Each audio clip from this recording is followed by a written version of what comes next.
बिस्मिल्लाहिर्रहमानिर्रहीम, अस्सलाम वालेकुम। देसी खाने किचन में खुश आमदीद। आज मैं आप लोगों के साथ बहुत ही ज़बरदस्त रेसिपी शेयर करने जा रही हूँ। आज हम बनाएंगे पोटैटो स्नैक्स। बहुत कम चीज़ों से आप ये स्नैक्स बना के तैयार कर सकते हैं। वीडियो को शुरू से लेके एंड तक आपने देखना है ताकि आप भी इस तरह से ज़बरदस्त से ये स्नैक्स बना के तैयार कर सकें।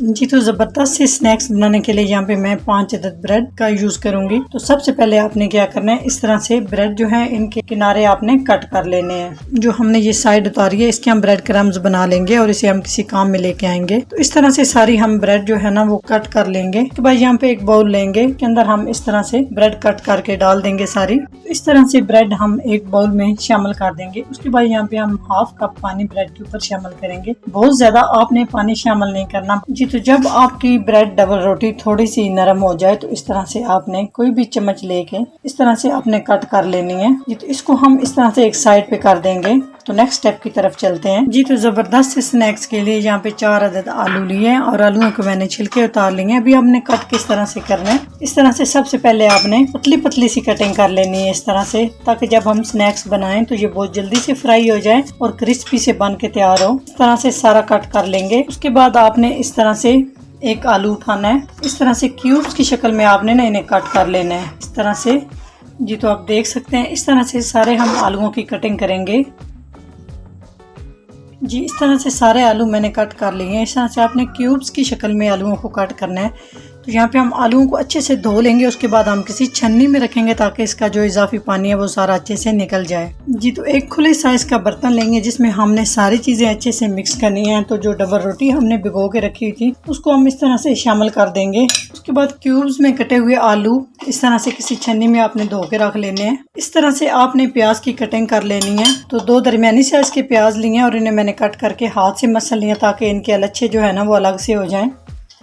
इसमें जो बहुत अहम चीज़ है वो है हरा धनिया। तो हरा धनिया इस टाइम मेरे पास नहीं है, आप हरा धनिया लाजमी इस्तेमाल कीजिएगा जी। 2 अदद हरी मिर्च कटी हुई शामिल करेंगे। 1 चम्मच कसूरी मेथी को आपने इस तरह से हाथ में मसल के शामिल करना है। हाफ टी स्पून इजवाइन को भी आपने हाथ में इस तरह से मसल के शामिल करना है। इससे यकीन जाने आपके स्नैक्स जो हैं उनको बहुत ही ज़बरदस्त बनेंगे और बड़े ज़बरदस्त टेस्ट आएगा। 1 टीस्पून नमक, हाफ टी स्पून हल्दी पाउडर, 1 टीस्पून दरदरा सा खुश्क धनिया जी। तो इन सारी चीज़ों को हमने अच्छे से मिक्स कर लेना है।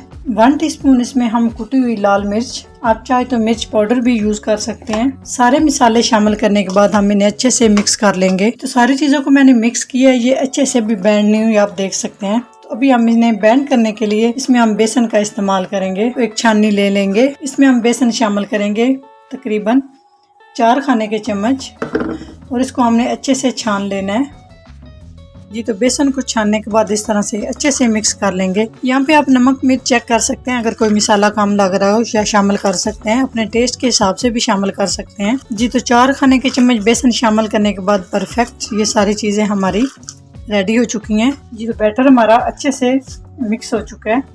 अभी हम हाथों को ऑयल के साथ इस तरह से ग्रीस कर लेंगे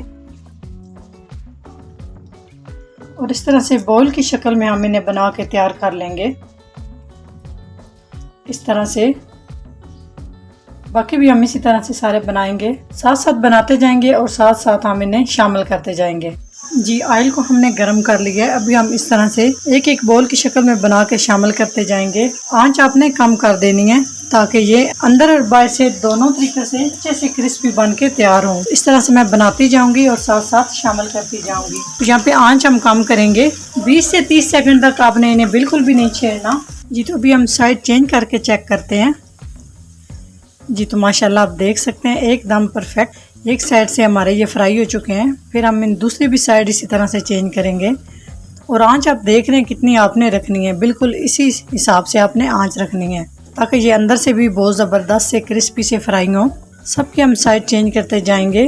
तकरीबन ये फ्राई होने में 8 से 10 मिनट ले सकते हैं जी। तो माशाल्लाह आप लुक चेक कर सकते हैं कितने ज़बरदस्त हमारे ये स्नैक्स बन के तैयार हुए हैं। तकरीबन इन्हें 10 मिनट लगे हैं फ्राई होने में। तो बिल्कुल लो आंच पे मैंने इन्हें फ्राई किया ताकि ये ऊपर से क्रिस्पी अंदर से बिल्कुल ये सॉफ्ट नरम मुलायम से बन के तैयार हो। तो इस तरह से हम इन्हें निकाल लेंगे जी। तो माशाल्लाह बहुत ज़बरदस्त आप ये बच्चों के लंच के लिए भी बना सकते हैं। अगर एक ही तरह का बच्चा आपका लंच खा खा के तंग आ चुका है तो इंशाल्लाह आपका बच्चा ये लंच बहुत खुशी खुशी से फिनिश करेगा, बहुत ही मजे के। बाकी भी सेम हम इसी तरह से सारे तैयार कर लेंगे। जी बाकी के भी सारे स्नैक्स हमारे जबरदस्त से जो है ना वो तैयार हो चुके हैं। तो अभी हम इन्हें निकाल लेते हैं। माशाल्लाह आप लुक चेक करें। जी तो अचानक से मेहमान आ जाए आप जल्दी से ये स्नैक्स बना के तैयार कर सकते हैं, बहुत मजे के बनते हैं। यकीन जाने बहुत कम चीज़ों से आप ये स्नैक्स बना के तैयार कर सकते हैं। बच्चों के लंच के लिए भी बहुत ज़बरदस्त चीज़ है। इंशाल्लाह बच्चे खुश होके ये लंच खत्म करके आएंगे। इंशाल्लाह ताला उम्मीद करती हूँ आपको ये वीडियो बहुत ज़्यादा पसंद आएगी। अगर वीडियो अच्छी लगे तो लाइक एंड शेयर कीजिएगा। चैनल को सब्सक्राइब नहीं किया तो प्लीज़ चैनल को सब्सक्राइब करें और बेल आइकन लाजमी प्रेस करें। इससे मेरी हर नई आने वाली वीडियो आप सबसे पहले देख सकेंगे। तो इंशाल्लाह ताला एक नई रेसिपी के साथ हाजिर होंगे। तब तक के लिए अल्लाह हाफिज।